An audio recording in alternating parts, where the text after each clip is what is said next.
Welcome, everyone. My name is Loren Gailey, and this is another episode of QCTV.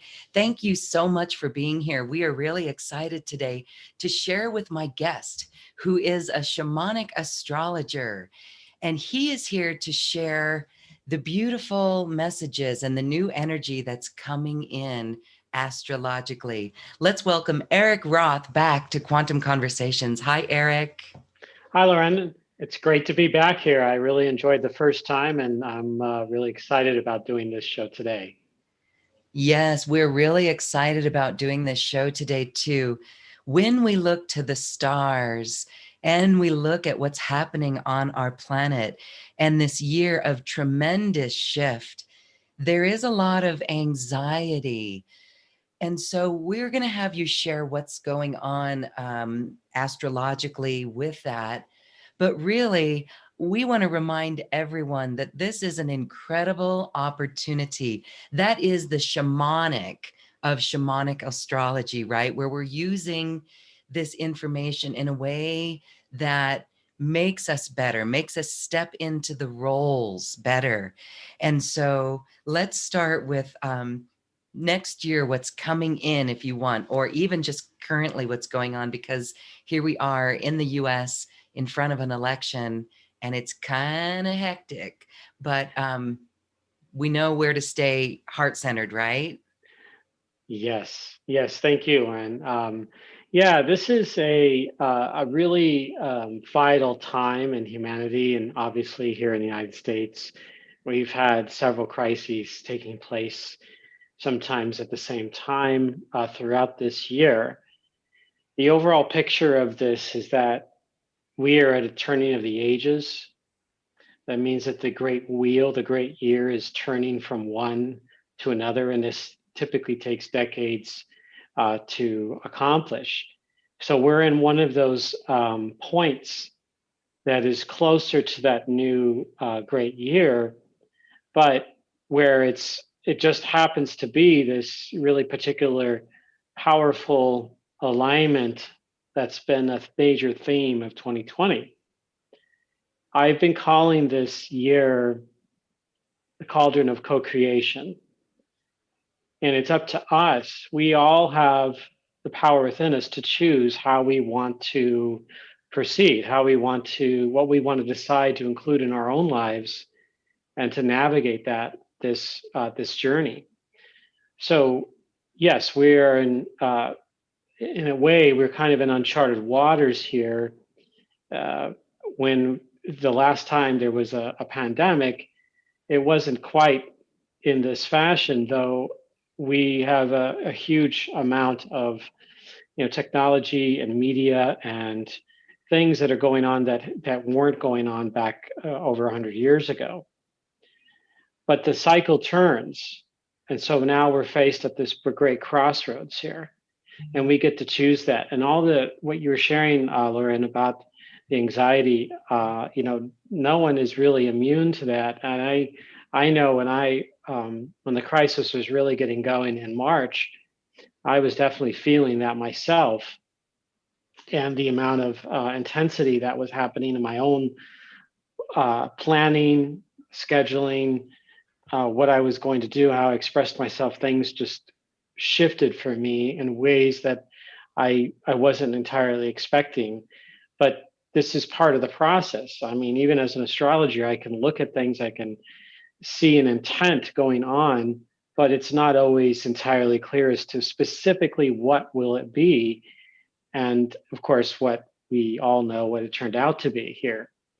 And really, it's the amount of the collectiveness of all the things that are taking place together, which makes it unprecedented. But our country and our world has, in its long history of humans, long history here, we've gone through things like this, perhaps not necessarily with the certain technological advancements that we've had here, but we've gone through things like this in the past, and we've been able to navigate it with mixed results, but we've been able to come through. But now I think certainly in this modern age, we really have a great choice and an ability to connect all over the world, through the net, and through our individual voices, and the power of that space to share that love, that thought, that the desires, our passions, and our authentic being, to cultivate who we really are, to allow our soul to breathe what it wants to breathe, and not shut it down. That how we see our reality is our own perception, but we could choose. And I love the image. One of the images that struck me many years ago was from the movie What the Bleep Do We Know, and where the shaman is touching the forehead of the lead character, and allowing that person to be able to see the boat that's coming into the Americas, the European boat, and to say that, to be able to recognize it for what it really is. And so it's our perception. Sometimes we can cloud ourselves, or we're in this space of, we might be feeling the fears, the discord, the chaos, but in our own space, we can find that peace. We can find that heart and our own connection to Great Spirit.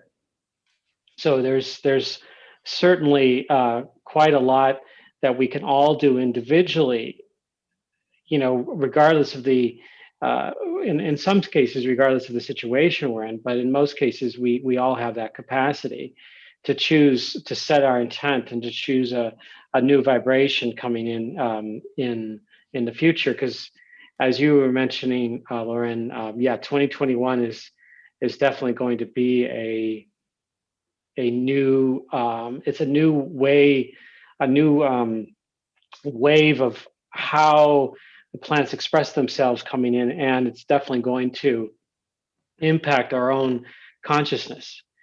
And I do believe that there's going to be an expansion and a breakthrough of that consciousness, especially as Saturn and Jupiter move into Aquarius in December.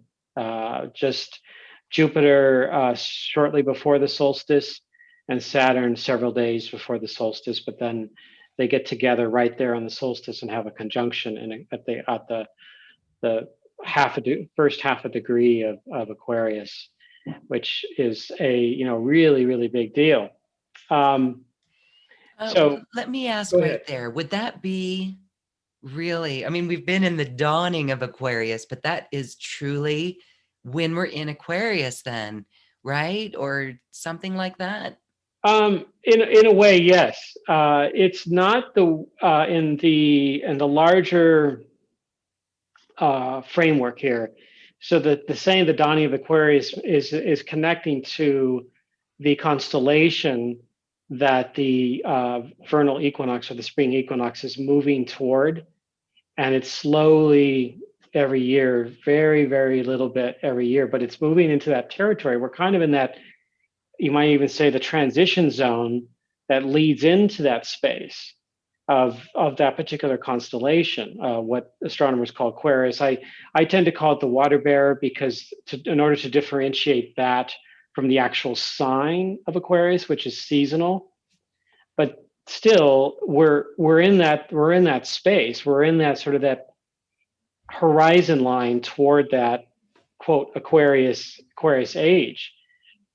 So this is the Saturn Jupiter moving into Aquarius in December, is one of over the last, especially over the last 12 to 15 years, that has been a major signal in moving us forward as humanity, getting us to recognize our gifts, our individual, who we are as individual beings, but also collectively, and being able to also detoxify, and to be able to have a greater awareness of the earth and its environment, and our relationship with the earth. I do believe that that's an ongoing crisis that's been going on for many decades now, but it's becoming much more deeper and richer and intense right now.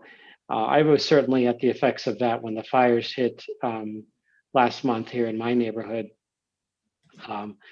But the And you had to evacuate, and that was yes, adaptation. Wow. Hmm. yeah. And what was interesting about this is that I wasn't that I was afraid I was going to lose all of my, I did pack some things away, but it was more like, okay, this could be part of this emerging new chapter, not only in my own life, but in certainly in the community and in the region, and our relationship with the climate, with Mother Earth herself, and what this is. So it's waking us up.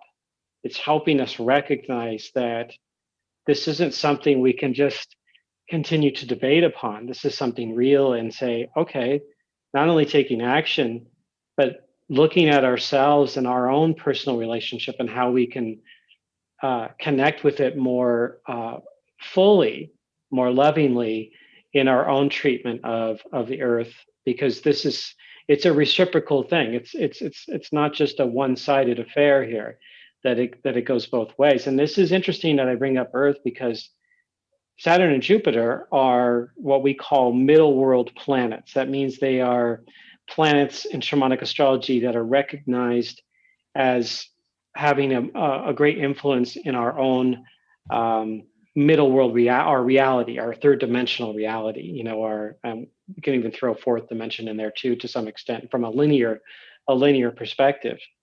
So our relationships, our career goals, our money, our family, and what we are doing here in our mundane life, our routine, the structures, the overall structures of our life, what we have at home, family, partner, marriage, friends, all of that is the middle world. And we tend to, in Western culture, tend to devote ourselves a lot more to the middle world than we do the other two worlds, which are known as the upper or celestial world, and then the lower, or the uh, underworld. But those two other worlds are equally important as the middle world. It's just that in our Western culture tends to focus heavily on the middle world, and we have certainly a capitalistic society here in the United States, and many other countries do as well. So it's getting to recognize these other worlds and their impact and influence, and our own relationship with them in our lives as we continue our journey here. All right, very good. I love that. So we're going to talk, we can talk more about the energies next year, and we'll talk about the energies now actually coming up, because it is the turbulent times. And our Yes. talk today is on the three worlds. So thank you for clarifying that. So recognizing the other worlds, can you explain the lower worlds? And then we know the celestial worlds, but how do we recognize those worlds? Yeah, thank you. That's a great question, because it is sometimes can be just downright confusing and subtle, and it depends on each person's perspective and what they are, what they're focused upon. So I will give some descriptions here of the two worlds, and I can start with the lower world, or the underworld. And it's looked at since ancient times. They originally, in most cultures, many thousands of years ago, they looked at the lower or underworld from a literal perspective. They thought it was the connection to the darkness, to the cave, or under the water, or in the wilderness, or the time of when we're at our darkest time of the season. There's different physical attributes that can be seen in the physical realm, that is part of the lower or underworld. And it was not necessarily looked at as something a negative, but it was looked at something as necessary, as part of our own spiritual growth. our own soul's growth. And an underworld is not, for example, the monotheistic religion's version of, say, hell, or the, that kind of an underworld where there's eternal punishment kind of a thing. In my understanding, from a shamanic perspective, it's a place we go to our, basically, the raw self, the primal self in the mirror. Who are we? That the fears that we have, especially the really big fears in our life, that is territory that is part of the underworld. Would you say that shadow is the under, when people refer to the shadow side, Mm-hmm. is that the underworld? It's in part, yes. I would say it also kind of bleeds into the middle world too, a little bit, but it's in part, yes, part of the underworld. And the shadow would be, considered more territory that of things that perhaps we might be projecting out that we might not be consciously aware of, or that's like certain storyline within ourselves that is running our life or making decisions for us, that we are in our shadow, and we're not realizing that maybe perhaps we're not even able to see the light, because we're in that dark space. And some people really live in the shadow a great deal without any kind of recognition or acknowledgement that they're there. But that's that, and sometimes it's the fear of facing oneself, fear of the unknown about their own being, and fear being, of what it would feel like to believe that they have a shadow, or that it exists, and hey, it's time to look at it and see if one can integrate it into their own being in a healthy way, because the shadow is there as part of us that's important to actually work with consciously, and not just have it like out there only unconsciously, where people are experiencing it in ways that can be toxic. But each of us has our own set of instructions, if you will, our own intent to work with our soul in a way that is more healthy, or shadow that is more healthy. So the underworld, though, some of the images that I can share with this is, it's a place where the treasures are buried. It's a place where in the deep dark soil, where the decay of the vegetation, of the animals, of life itself going through its seasonal cycle, creates, after the destruction of those, say, the leaves or the branches, or perhaps an animal only lives a certain amount of time, and they pass on into the soil. They also contribute the nutrients that are necessary to create life. And without that underworld territory, we wouldn't have life as we know it here. Certainly, it would be a very different experience. But in this case, it's actually something that is necessary for us to experience more wholeness in our life. So the underworld, ultimately, it helps create life, and it empowers us.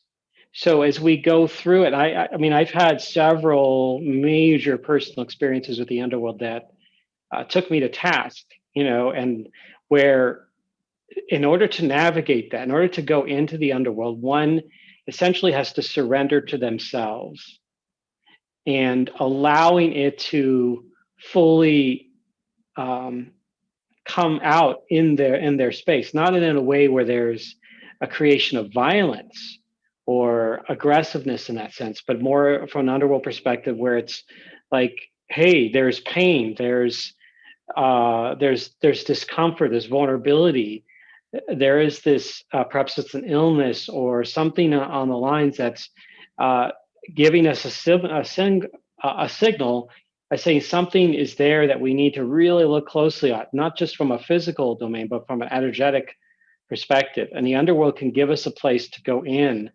and face our truth. And perhaps there could be all kinds of things that could show up why the underworld is showing up in that fashion. But if we're in an initiation that's required as an underworld perspective, then it's time to allow surrender to take place on some level. It's not, there's no just one technique for surrender, but each individual has their own path to that place. And it doesn't mean you lose your life. It just means that there's a part of you that's going through death rebirth.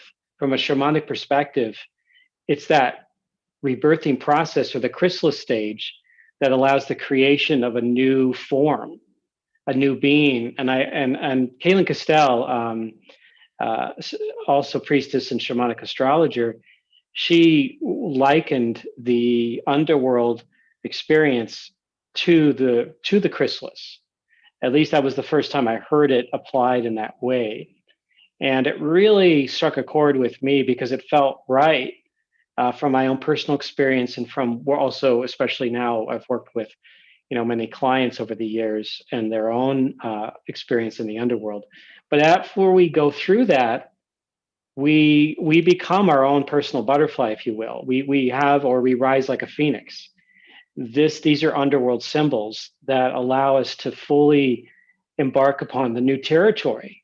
And this is where the underworld is, where helps give you the juice in life. And then you can apply it into the middle world. You can apply it into your life, your relationships, your career goals, your own spiritual development, whatever it might be that you want to, where you're feeling drawn toward. That initiation, allows you to go forward into that space.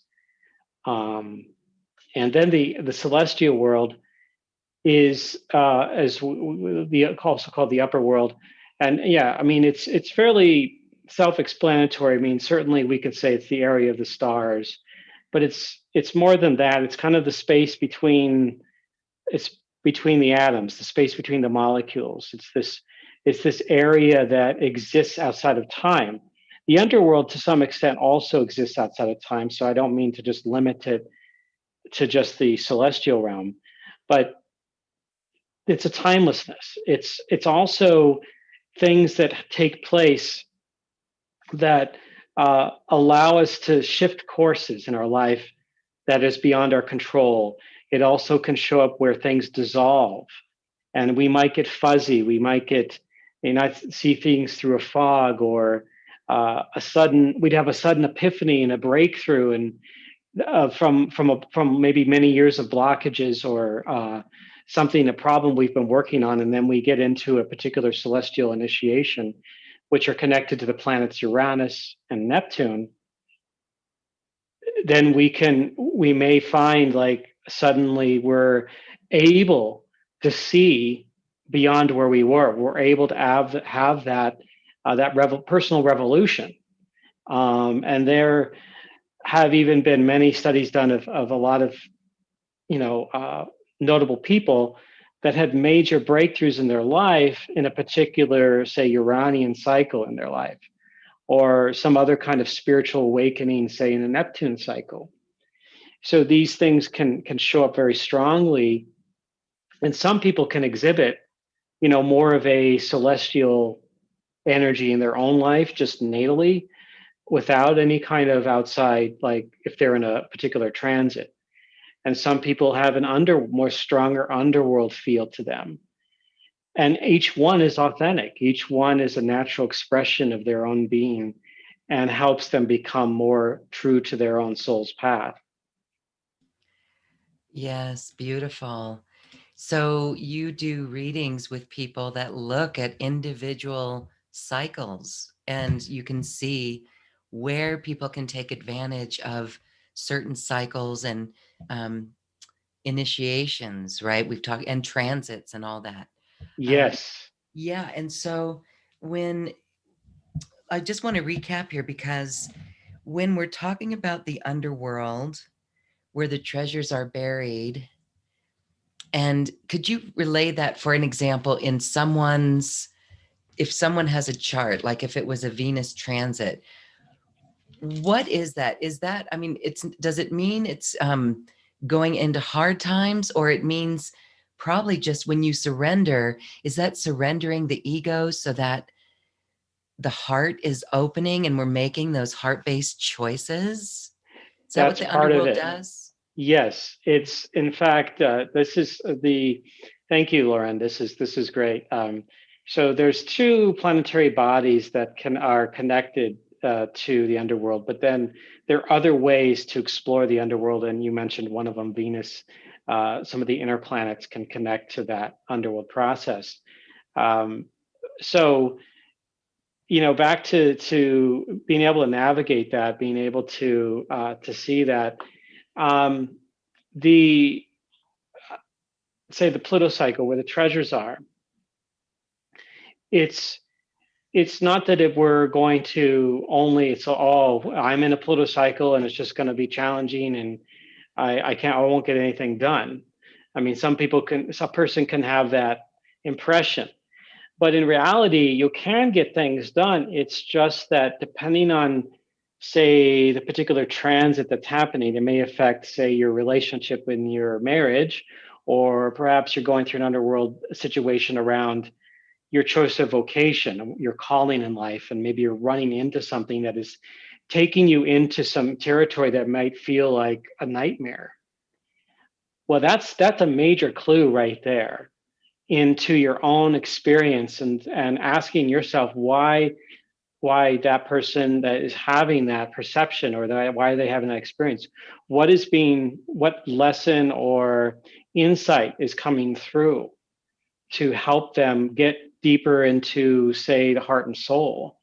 And because the ego itself, it has a tendency to act like a child at times and wants to hold on to safety and security, and doesn't want to let go, or experience the vulnerability, and it has to be balanced with the other things in ourselves. But say um, Pluto gets us to a place where it can be a antithesis to hubris, so it can counter that sense of like preening or pride, like an overwhelming pride. And so it's allowing yourself to, hey, ego is taking a back seat here.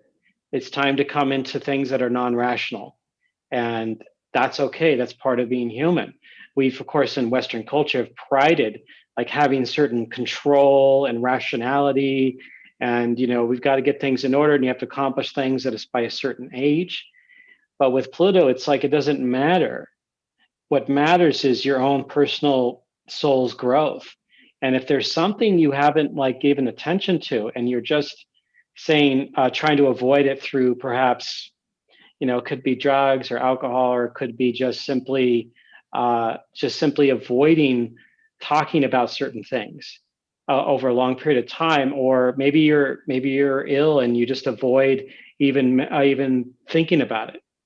Um, that could create circumstances where you might get a transit that can be really challenging for the person, and bring that up much more fully and go, hey, you need to put some attention here.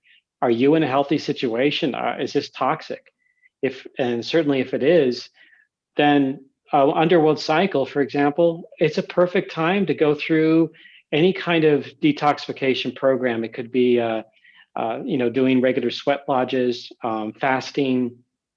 It could be, a certain kind of exercise regimen, or, a deeper level of, say, maybe yoga, or things, shamanic practices that really get you into the deeper realms, the deeper sense of being, where you're allowing your mind to kind of just, you know, take a back seat for a little while, and go into the space where you can feel your feelings in a deep and profound way. And at times you might feel, really deep, profound fear, and you may be crying, and you may not have a rational reason to do it, but just to allow that to, I would counsel people to allow that to come out, allow that yourself, to give yourself permission to experience that, and just allow that, because tears, sweat, um, the metabolism and how we process things, and the bodily waste, that's all things that the underworld can help you, the body can purge out, uh, the literal physical sludge, but also the energetic and the emotional sludge toxins that are present there in our being. So the underworld is a perfect place from which to do those kinds of programs.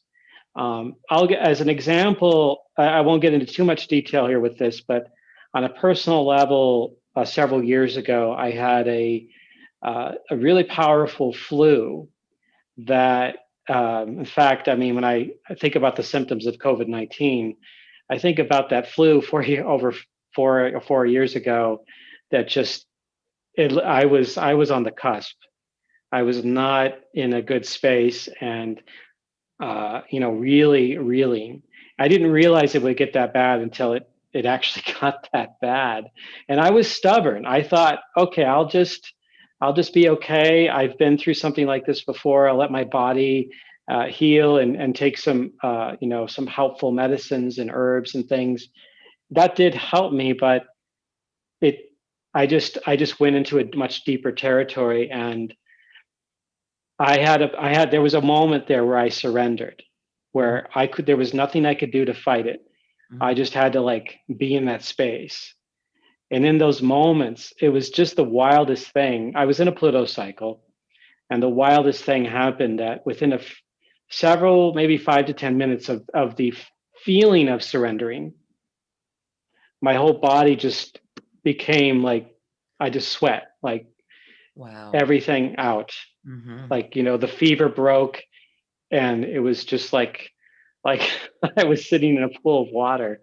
Um, but that was the death or rebirth right there. I went through several days of just my body fighting my ego going back and forth, my mind spinning, and I wasn't able to be really fully conscious in doing any kind of work for more than maybe a couple hours every day for maybe a 3-day period at its deepest level. But Mhm. that, when I think about that and how rejuvenated I felt within about 48 to 72 hours of that, I felt a complete cleansing of myself. Mhm. Mhm. And that's essentially what the underworld is. It's not there to destroy you or to kill you or to punish you. It's there to help renew you. And if you take care of yourself, if you participate, you're like, okay, let's do this. Let's go into that space. So in my own daily practice, I honor the underworld. I honor the gifts of Pluto and Chiron.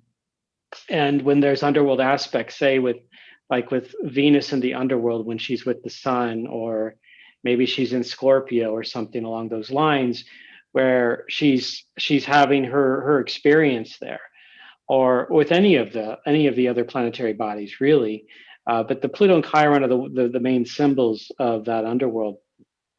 Uh, whenever in ancient times, whenever a visible planet, so a visible planet meaning one that you can see in the sky, was with the sun, so it was hidden in the glare of the sun, they looked at that as something that it was in the underworld. It was with great spirit or great mystery.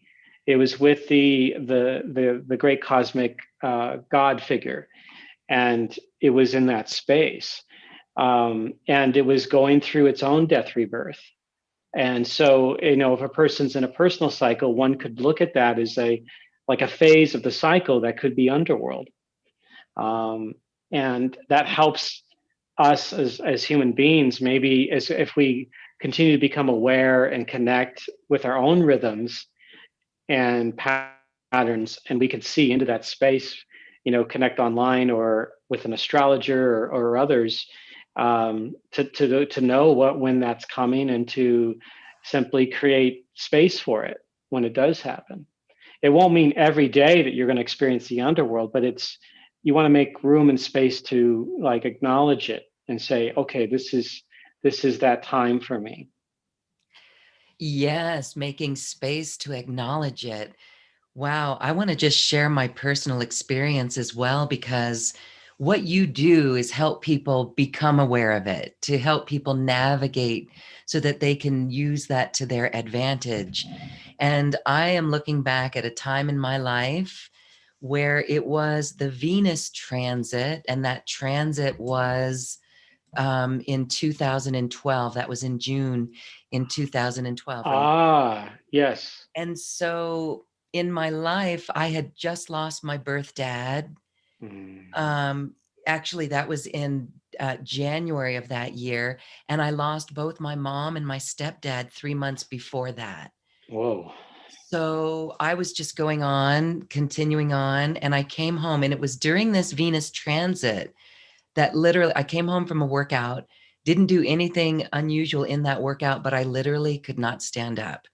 My lower back, and it was, I had, when I surrendered, it was the father figure, and something that I had to deal with, and something that I had to look at. And I was not aware of it until my body physically gave out, literally could not stand for like 3 days. Wow. Oh my. Oh my. Interesting, right? So there's something Yeah. there. That's profound, really, I mean, deeply profound. I mean, having an experience like that, your own soul's like going through that. I mean, there was certainly a certain stress and pressure there, but allowing yourself to just go be part of the experience and not to fight it on some level, to be part of it, and that's, I think that helped you immensely going through that, because I do recall Venus. You know, that was when Venus passed in front of the sun, Mhm. going to that metamorphic underworld stage, and how I got to see it with, I had a welding glasses that I got, or glass that I got to see the Venus transiting the sun at that time. That was very, just very remarkable. But yeah, I mean, for you, yeah, wow. You know, well, congratulations on passing through that initiation for yourself. I was forced to slow down and take a Yeah, look at it. Yeah. yeah. Right where my consciousness was not there. And so that's what we're talking about, is using this shamanic astrology to really get a roadmap of where we can set the intent with the intent with the energy. And you offer readings that do that. They're very personal, and each one is different for people. We'll talk more about that, because this really does help people know what's coming up. So when you're talking cycles, let's go back here to cycles. Hmm. You said the underworld, the two main symbols of the underworld are Chiron and Pluto. And the Yes. Pluto cycle, just for those who don't know, what happens in the Pluto cycle? You said that's where the treasures are. Is that like an eight? How long is that cycle? And how often Ah, does it come around? I mean, if it's the farthest planet out there, it must take some time. it does. Yeah, thank you. It's Pluto initiation or cycle takes roughly, well, Pluto has slowed down considerably in recent years, and it takes about a year and 10 months in total duration. And but that doesn't mean like every day you experience underworld. It's simply, it's there in the background, and at certain times it will come up. It won't be necessarily a predictable thing, but it tends to come up. And so it's a time of, you know, really deep soul searching, detoxification, a time where you are, there's a, my suggestion would be to try to really feel your feelings, even for those people that don't express their feelings very much. It's a time, even if you're just in your own private space, to allow your feelings to come out when they do come out. When you give, you know, you create, maybe create an altar or create some kind of symbolism around the underworld and what's perhaps giving you some of your greatest fears. There's Daniel Giamario, who's the originator of shamanic astrology. He also makes a suggestion of having tea with your fears, of having like a, maybe whether it's verbal dialogue or maybe writing in a journal, maybe writing out your fears and having a certain imagination of what would take place in your life if those fears came to pass. It's not necessarily that you are trying to conjure them up and make them happen. It's simply allowing them to come into the space and saying, okay, I acknowledge them for what they are. and give them a bit of light, and so that you can see them more fully. It's not to say that you won't be afraid, but to uh, have the courage to acknowledge that within it, because it is part of you. It's part of your a deeper level, very primal. It could be a loss of a loved one. It could be losing your house or your job, or maybe the money runs out. And then we can look at your fears like, oh, well, what is it? Is it a material fear? What is it that's really coming up for you? So these are things for each individual. It could be a little bit different. And so to navigate that would be and you mentioned treasures. So burying one's treasures, and this goes back, and even animals do this. Burying their food or burying things. It's an age old practice, and so that our Underground hoarding. treasures. What? Underground hoarding. Yes, exactly. Burying our So treasures. Yes, go ahead. yeah, but what's fascinating, I mean, there's all these layers to that, but on a soul level, we might swallow swallow some things in our life, not just from a physical level, but we're swallowing things. We're maybe we're taking on burdens, and we keep taking them on, and like time after time, and we're not able. Maybe perhaps I know for me, um, I have a strong underworld component around my Mercury and Venus aspecting on my chart. Mercury representing communication, perception, and thoughts. Venus representing the feminine. And I had plenty of underworld experiences with both of those in my life as a theme. Well, the one with Mercury's, they're both helped to really help me become who I am. But the Mercury one, as a child, I was really shy. I had trouble speaking up in class, or even to others that were close to me about what I really wanted, and always acquiesced to what others wanted. And when I looked back and I did some personal shamanic journeying around that, especially around the communication part, there was just, even from a past life, there was really some profound discoveries that I made. And these discoveries were treasures. And it showed me a path to be able to, okay, I'm going to have fear of speaking up, and that might be perhaps make someone uncomfortable, or they might be surprised that I have a particular opinion about something, but I'm going to just speak my voice and be tactful and be kind in my voice, but not to be shut down. Um, and so that took many years. And when I became an astrologer, I really had to like throw myself into the fire, because I could not, like, if I was to really want what I'm doing now, I actually had to go out and speak to people and make contact and do all of these things about, and from an astrology, which was at that time, I loved it, but it was still not quite, at the beginning of it, it was still not quite fully deeply enrooted in me. And I was learning to make it so in my relationship with the stars and the planets, the sun and the moon and all of that. So, but I would encounter a lot of fears just speaking up. Now, I mean, it's not that we erase those fears, but we create a way to be in alliance with them, where they become allies. We walk with them, so that they don't necessarily control our decision making, but they guide us. They provide a benefit rather than some kind of unhealthy toxin. Yes. And it takes for all those people that have fears, and if you're human, you have some fears. That's no question. So those fears are powerful, profound, and they they ride human beings, and that's why certain leaders have been able to actually utilize that to their advantage by bringing fear into, it could be a political leader or a person of a, from a religious perspective, a priest or a pope, or another person coming up and leading people.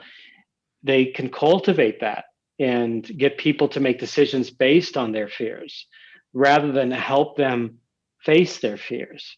Mm. So that's where the underworld can come in, and it's one, I want to say, it's kind of carbon neutral. It's not there to be bad or to be good. It's simply, well, I guess I see it as something there to be ultimately beneficial, but some people have utilized it to for power over others in that way. So there's all kinds of ways that it comes out, but the treasures are there on a soul level. They're right there if we have the courage and the strength to go into that space. And it's, again, it's not an easy process. I don't paint this lightly at all. Each of us has our own way to navigate that. We have over 7.5 billion people on the planet, and so there's all these different ways for each one of those individuals to navigate that process, and they all have their stories to share.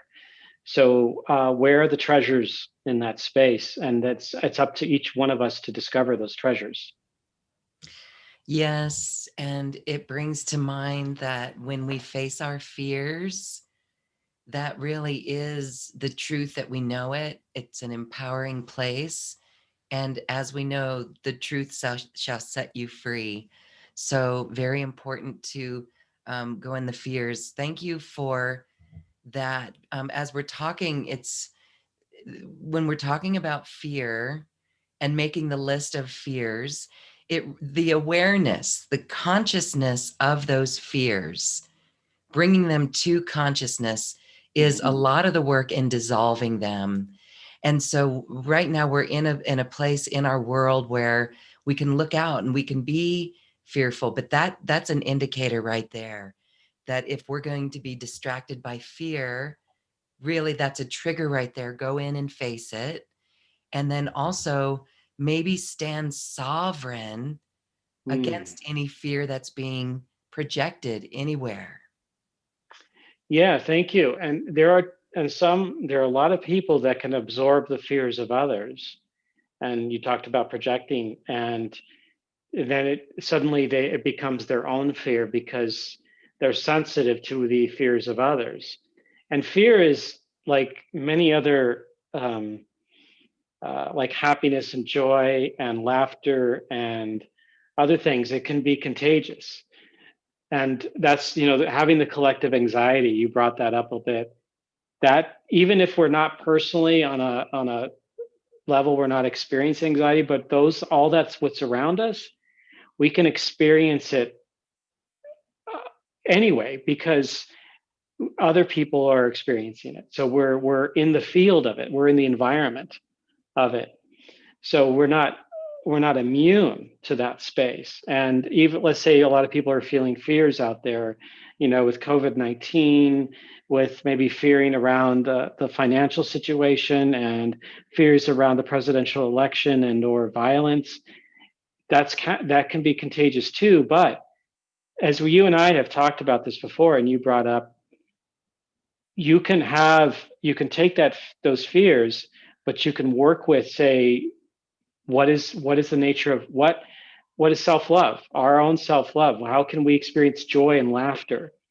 And we can bring that into the picture as well and allow that to be contagious out there in the world too.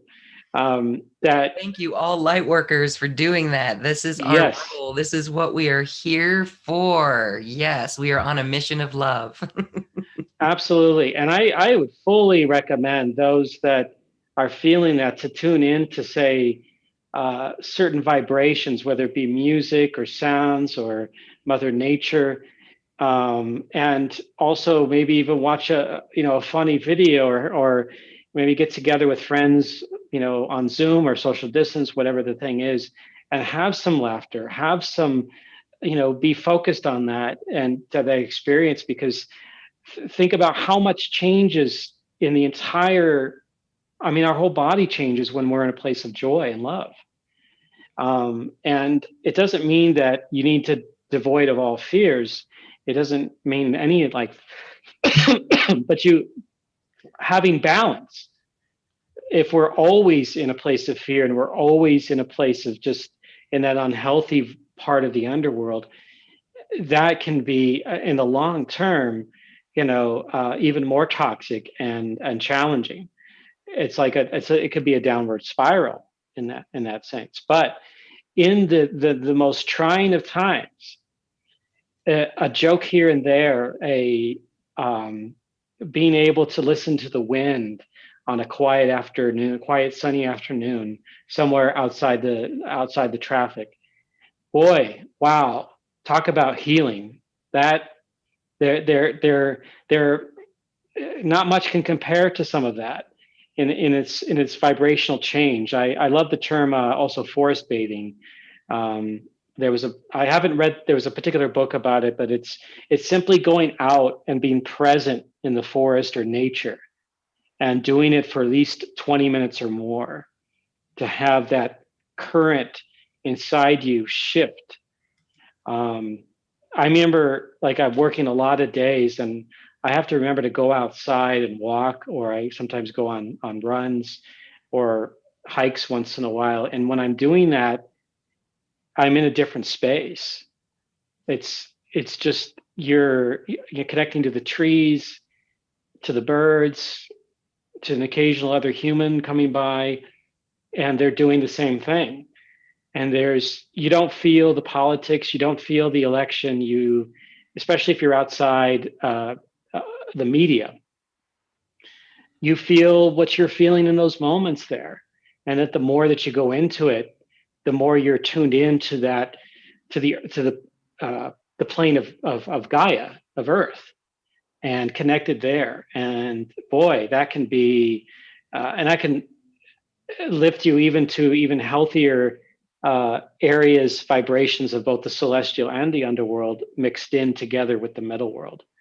Because that's, nature. It's all over. It's all over the place. It's everywhere you go, you'll find that.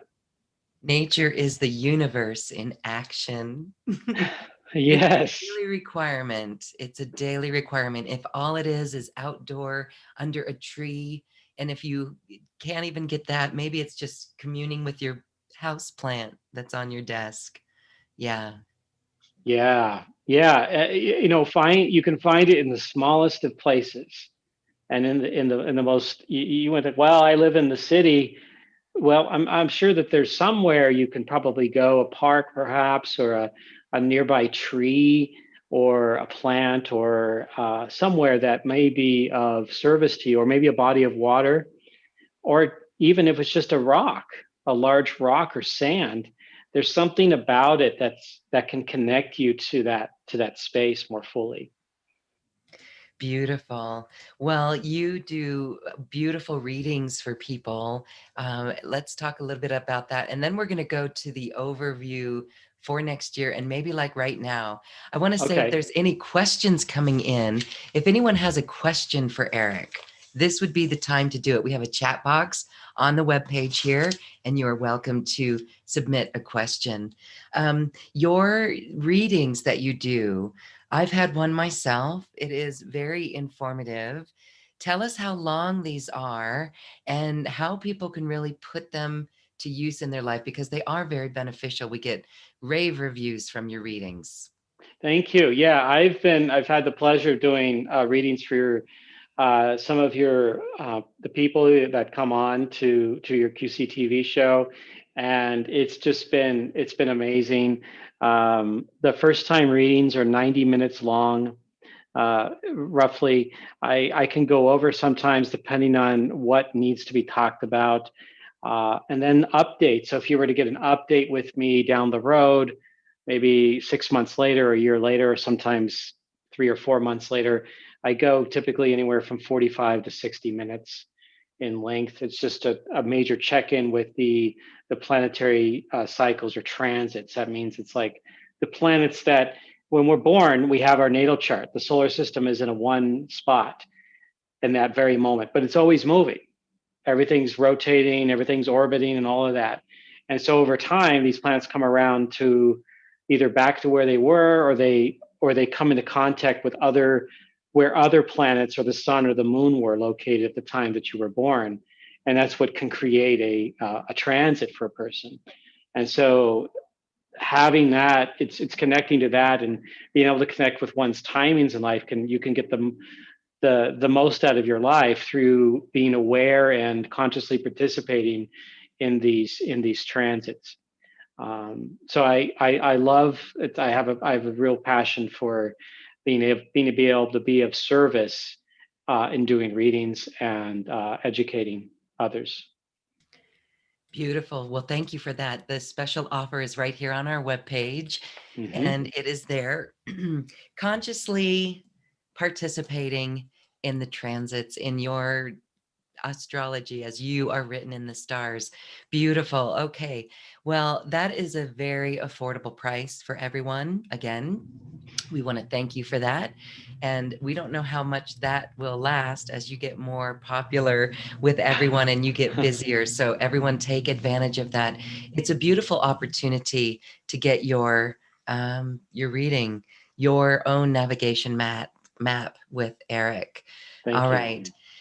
Now, let's talk about the collective here. Can you share the next 3 months, these final 3 months moving into the solstice? Is there anything, and then here we are with an election in the US, is there anything happening that piques your interest in all of this? Yes, absolutely. There's just where do I start? I mean, there's so much there. So, as I was sharing in sort of the beginning here, that we're at this cauldron of co-creation, this great crossroads of humanity. We can also connect it to the age, this so-called age of Aquarius that's connected, but more like age of the water bearer, which is essentially that figure in the sky is a human-like figure that's pouring waters down into another part of the sky. And these waters think of it as celestial knowledge and wisdom coming down to Earth itself and to the other constellations that are kind of around there. But humanity is taking in that, and so we are slowly, over long periods of time, getting into that space of that particular water bearer. These next 3 months, I want to comment on. I do have, for example, some YouTube videos that can be helpful. They're free to everyone to watch as well. I do have an introductory video that's only available to QCTV people for if they purchase the reading. But Saturn, Jupiter, and Pluto has been the biggest of the major themes that have been taking place, and it's all primarily middle world and underworld. So collectively, we are going through a very significant death rebirth, but it involves structures, the infrastructure, the structures of our lives as a whole, like total systems, health system, economic system, justice system, social systems. Everything is going through death rebirth. And it makes, when we are in a specific crisis, it makes people acutely aware that we cannot ignore it. It's like in our faces. And we're saying, okay, what kind of a world do we want to create here? This is a golden opportunity for us to rebirth this process. And it's going to take time. But this November, this is when the three planets come into their closest point together, Saturn, Jupiter, and Pluto. Uh-oh.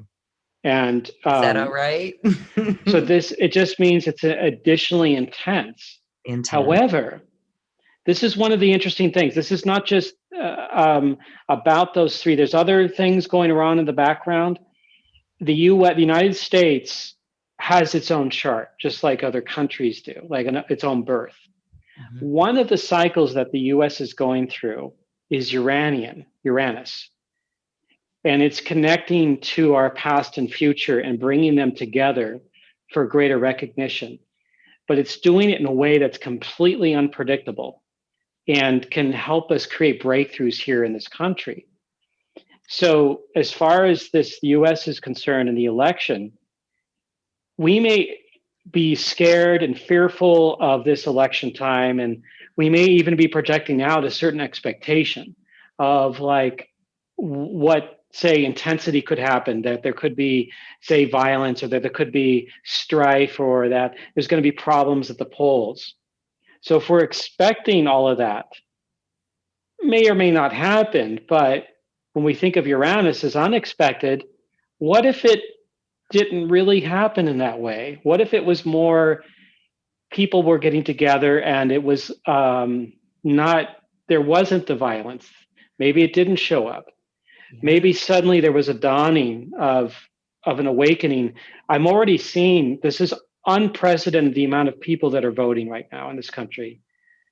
Since I've been alive on this planet, I've never seen so many people going to the polls and mailing out ballots, and having everywhere you look, every website, things are talking about voting, get out the vote, vote. And this is one of those things, is like, okay, our systems and structures are going through death rebirth. Our constitution, our way of being, our way of life is at stake in a sense. It's going to carry on beyond election day. We're going to breathe the air. The sun's going to rise. The animals are going to be out. The seasons are changing, and we're going to be able to really connect more fully. And so this Saturn, Jupiter, Pluto is, I believe that these are our guides and initiators to help us become aware of this dawning of a new paradigm that we're moving into as humanity. That the U.S. is at one of the center points, epicenters of this vortex right now, and we get to choose that. And I believe that I have faith, and this is one of the reasons I have faith, is that after the fire experience of the displacement that I had, and the thousands of buildings that were lost in Southern Oregon here, community came together, regardless of political ideology, regardless of what they thought about particular president or particular political bent. They came together to help out each other. And businesses were helping out other businesses. My friends helped me out when I was homeless, and I got to stay with them for a couple of weeks. And it helped me also even more wanting to participate and contribute to the community and make donations as well. And it's moved me, and it's shown me that there's faith, that humans, when they get together at their core, cooperation is natural. We want to do that. And it's done through an outpouring of love and compassion for each other. So when I saw that, and a microcosm of this community around the world, I thought, if we did more of that, what kind of a world would it be? It would be an amazing world. Yes, it wouldn't erase disasters, but it could help us work with them more effectively, more beneficially, and with greater heart and connection to to beyond the ego. That, hey, not only can we survive, but we can thrive if we choose to, and wake up to that process. So yeah, this cycle we haven't had a cycle like this this close. There was, where these planets got together before in the early 1980s. There was another one in the late 1800s. But as far as the closeness of their getting together, as close as they are in November, that hasn't happened since the end of the Crusades. So it's been a long time, especially in this particular the sign of Capricorn. Now, it isn't the only planet that I want to also share that Venus and even Mercury I think are going to help provide some elements of balance, because they're going to be in Libra, especially with Venus. Will be in opposite to Mars and squaring Capricorn. These are all signs that are on the same kind of wavelength as far as category or operating mode. And so Libra is all about cooperation, community, relationship building, and dialogue. And so maybe the feminine can come in and be of amazing help to us, and to help us have that greater dialogue with each other, and to, yes, maybe help us navigate this death rebirth, help us rebuild these structures in a way that is more beneficial. And we've seen all the vulnerabilities, educational systems even too, having to adapt to new conditions. And we can, and we can choose this new way. And I think in 2021, you know, I do believe that we're going to have some breakthroughs that are of a different of a. I think we're going to be able to show up and pick up the debris of the fallout of this year, and we're going to be more conscious of it. And then towards the second half of the year, I feel we're going to be able to really truly see what they call the light at the end of the tunnel. I feel like there is going to be some measure of a greater awareness there, and that we can really wake up to who we are more fully. This isn't like that's the end. That's not necessarily the end of the road there, but it is showing us maybe we can find a way. And I feel like part of that, Vesta has been in, just entered Virgo, and it's going to be there for 9 months. And my studies have shown that in previous incarnations, when it's spent that long in this sign, Vesta, it's an asteroid, we've had a greater awareness and a waking up of Mother Earth, and having a deeper insight into who we are and our relationship with it. So there's a part of me that feels like that's going to be one of the themes, major themes of next year. Or I'm sorry, end of Hallelujah. this year and into next year Hallelujah. through July. Yeah. We're already starting to see the love of nature, as everyone is not able to do the busyness of that. We're only left with our open space, and we realize we don't have enough of it.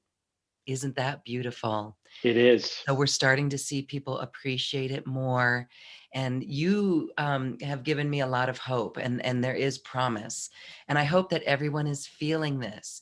Because we can get a little, like we said, you can get a little anxious, but this is why we've always said, hold your vision for New Earth, hold the New Earth vision. We will see it. And as all of these systems need to be restructured and rebuilt on a new foundation of love. We saw this at the beginning of this year. Symbolically, it was like, wow, new foundations of love. And look at where we're at right now. And so I think we're starting to see some of, when we say the turbulent times, we're starting to, it's actually becoming evident of what we do want.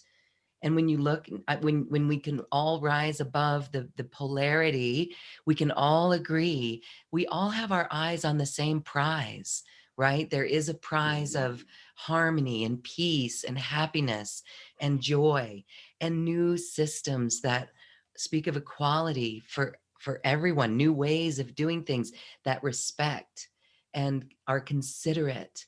And so I will be forever the optimist. And you're actually saying that the energies for next year actually support us for that. You also mentioned that these are new energies. Can you explain that? Yes. So we think of this year and the intensity that we've had around this, Saturn, Jupiter, and Pluto together. Well, beginning by mid-December, when Saturn moves into Aquarius, it briefly moved into Aquarius for a few months in 2020, but then it retrograded back into Capricorn. And so when a planet retrogrades, it means that the Earth is either caught up with that planet in its orbit, so it looks like it's kind of moving backwards, or that that planet is caught up with Earth, which would apply to Mercury and Venus. But so in this case, Saturn is, all the planets now are moving direct, those three planets. And it is moving into mid-December, Saturn first, and then on the 19th or 20th, I think it's the 19th, Jupiter moves into Aquarius. And so they'll both be in that space and they go into a conjunction on the solstice. Aquarius, and some people have given it kind of a bad rap, but in its in its essence, it's about expansion of consciousness. In its essence, it's about connecting the mind to the celestial realm. It's an air sign, but it's an air sign that's also about wisdom and knowledge that comes from the celestial realm, and bringing those quote cosmic waters down here as well, which is connected to the water bearer I mentioned earlier. So I believe that conjunction there is going to set the stage, help set the stage for 2021. The other things that are coming in is Uranus moving into a square with Saturn. And when I say, for those that aren't familiar with astrology and the idea of a square is essentially meaning that a particular planet is on one horizon, say the eastern horizon, and another planet is between the two horizons. So that's kind of an L-shaped square. And so that's what I'm talking about here. So Uranus and Saturn will have three in 2021. Jupiter and Uranus will have one. And to me, that paints a picture of some breakthroughs in consciousness and in our relationship to Earth and our experience of the pleasures of Earth, and being able to really recognize that more fully than before. And I say that because Uranus is in the sign of Taurus. There's other factors that are coming in. Mars will move into, after going through the sign of Aries, and when it finishes that up, which is part of the adding to the dynamic and the intensity that we're all experiencing. But it's also that in January, Mars moves into the sign of Taurus, and we'll have a conjunction with Uranus, and that will be another connection there.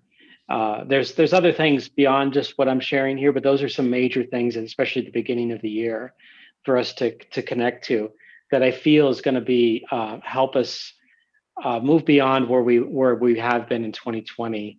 And this could be where, things like vaccines and better treatments for the COVID, but also understanding, especially around health, how we live, our diet, which is also connected to the relationship with Earth.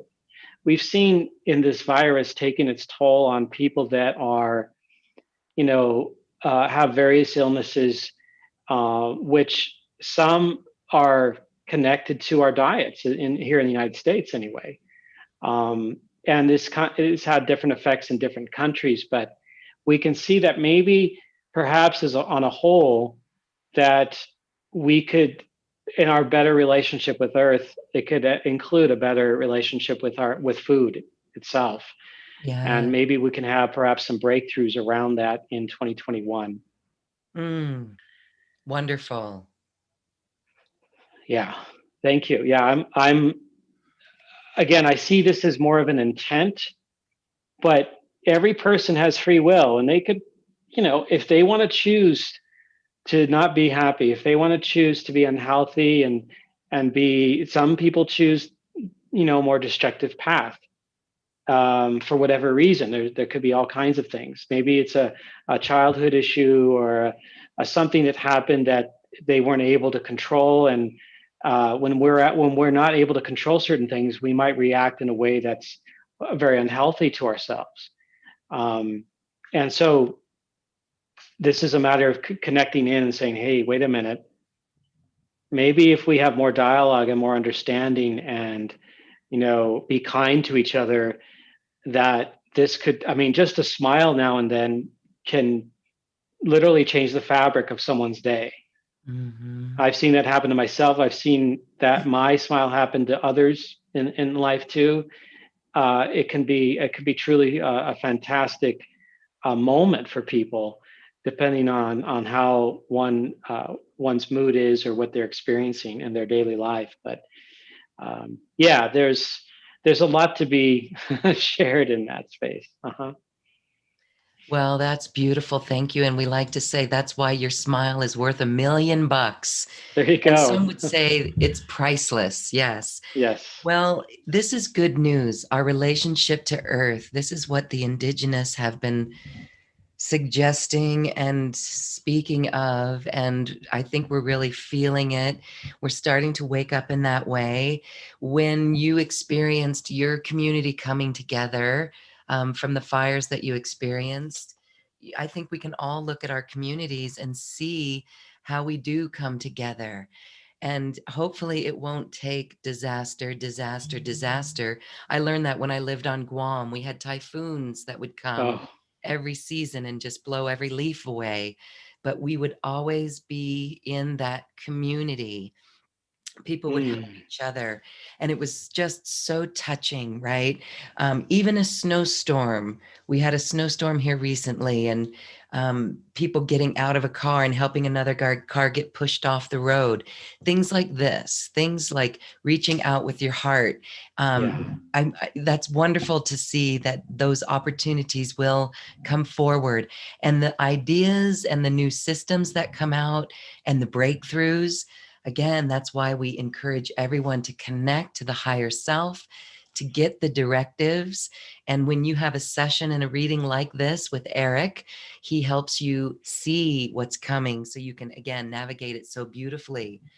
And I wanted to say as well, when we look at the coming years and the systems that come up, we've heard a lot about how some have said they see local communities, more of a grassroots community, more people interested in the leadership in their local communities. That is something interesting. Would you say that the signs are kind of reflecting that? We're already starting to see this. People are paying attention to who's on their school boards, for example, right? But we're already Yeah, starting to see that's people true. care. People are caring on a much deeper level. That's an indicator.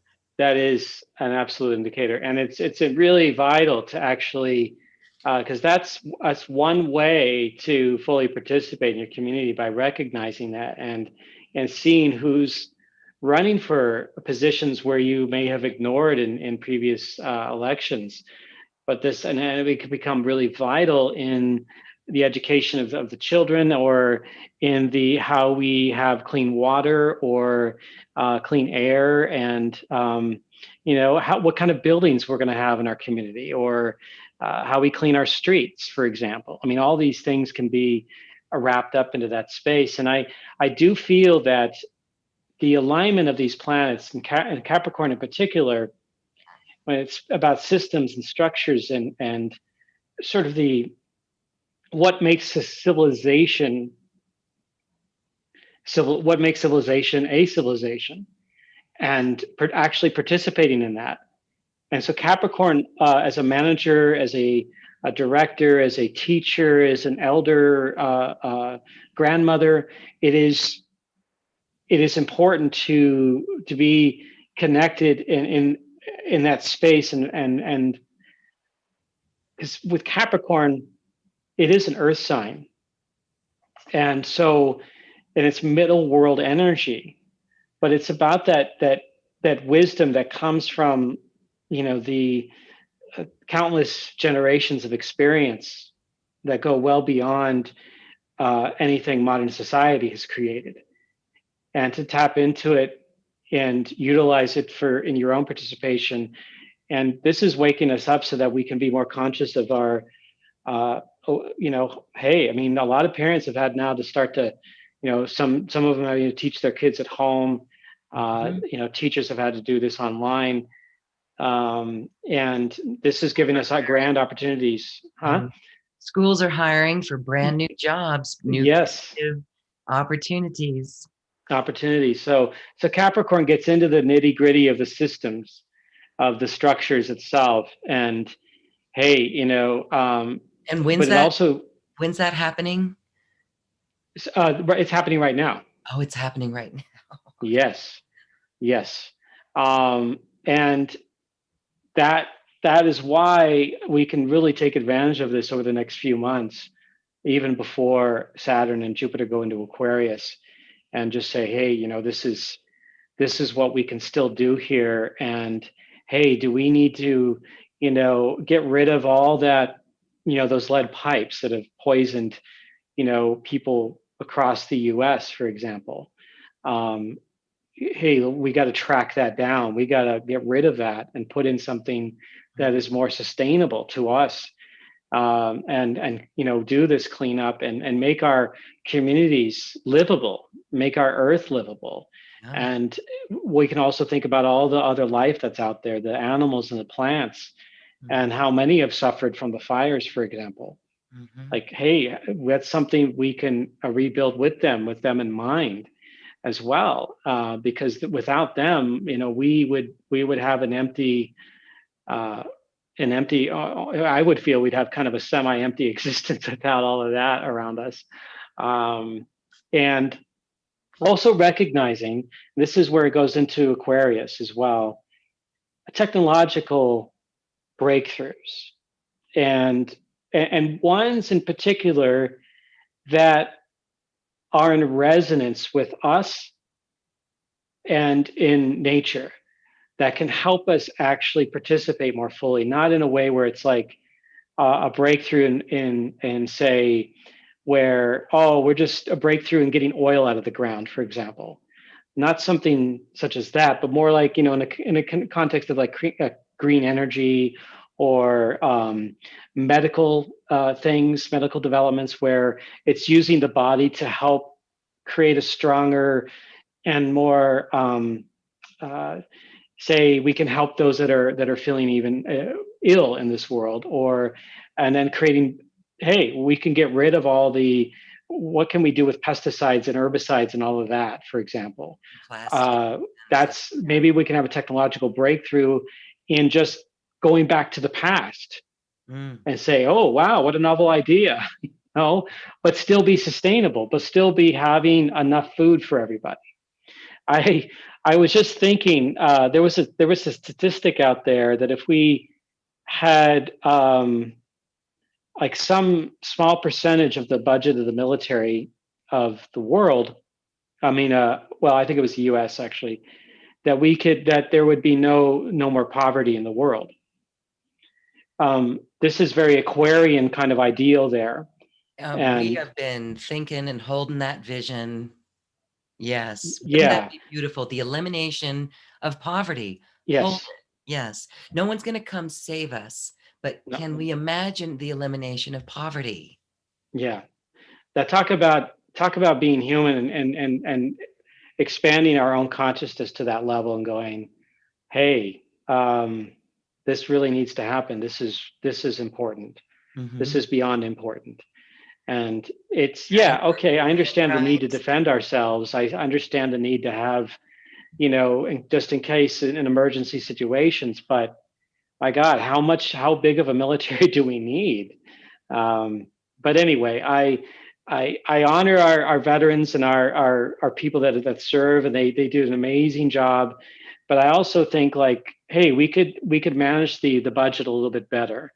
And but again, I'm not a senator or congressperson out there, so that's that's what I'm hopeful in this. Maybe this new energy could help maybe awaken some of that, like what maybe certain candidates like Warren that came, a senator, or Bernie Sanders, or others that have come into sort of the field of consciousness, that have these ideas that, and a lot of them are pretty amazing ideas.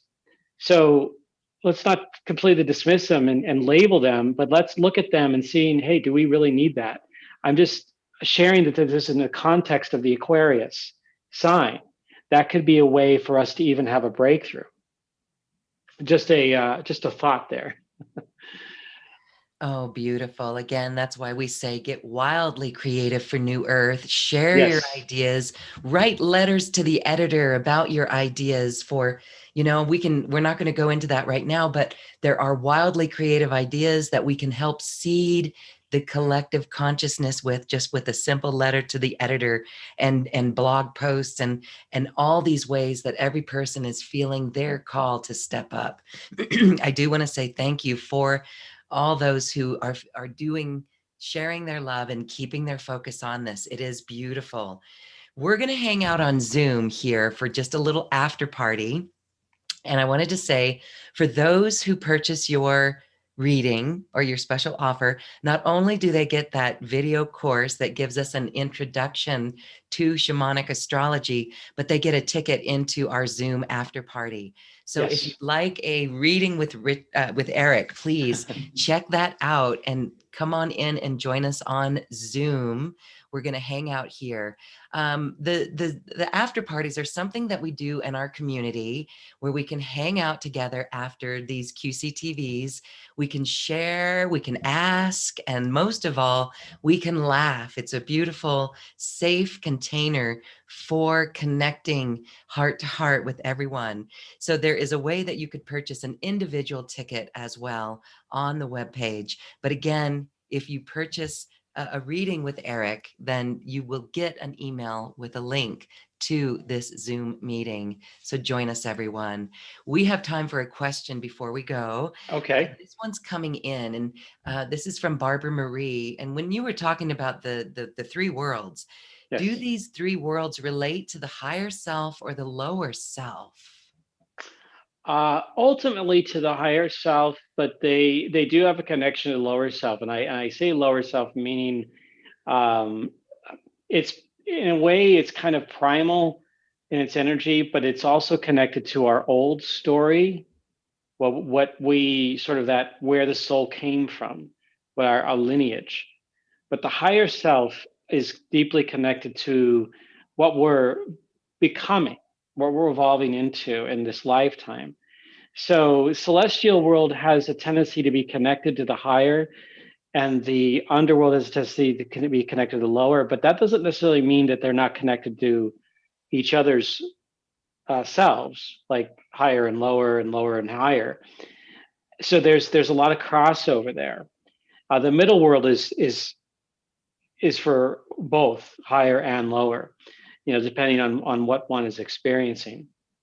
So one could reach, for example, in a lower world or an underworld cycle, one could go through that primal old story territory of lower self and become into, to be able to be rebirthed into realizing, hey, wait a minute, I have a higher self too. And kind of clearing the air for that to appear for that person. So that's where that could be one benefit. And the other is that sometimes a celestial world can sometimes drive a person back into their sort of their lower self, if you will, or even their shadow, but from like resisting the gifts of the upper world. So if they resist it, like certain changes, they resist changes because they're overly comfortable, or they might be just holding on, their ego might be holding on and resisting. So that could bring them into their lower world. But eventually at some point, as they say, something has to give, and eventually at some point there is a breakthrough, but it's all in how one gets to that place. Thank you. Resistance is futile. So just give up Yeah. all the resistance, go with the flow, tune into the higher self, and use tools like this, shamanic astrology, to help us lead the way. Yes. As we say goodbye, do you want to wrap up with something that you might not have gotten to on a bigger picture? Yeah, one other on a bigger picture note, I will say that for everyone here, um, part of the participation in this, well, really at any time, but certainly during this particularly intense co-creative crossroads that we're in, is going out, if you get opportunities to go out under the sky and, develop your own relationship with the sun, the moon, Venus, Saturn, Pluto, and other planets out there, that they're part of ourselves. And I look at them as spirit guides, as things that we can connect with, just as we would from a shamanic perspective, a coyote or bear or raven. That they're there to help us. They give us messages. They can guide us in certain ways. They can also become, a constant uh, ally in our life. And so connecting with them ultimately helps connect you to you. So look So at those twinkling stars and gaze at the cosmos. Yes. yes, All right. And just tune into that. Erik Roth, thank you so much for this quantum conversation and for sharing your wisdom on shamanic astrology with us. Thank you, thank you, thank you. We'll have you back again. Thank you. I'm really excited. Looking forward. I'm grateful. Thank you, Lauren. Thank you. All right. And thank you, everyone. Now it is time just to enjoy and say goodbye as we head on out to our Zoom room. Thank you, everyone. Namaste. Bye bye. Bye.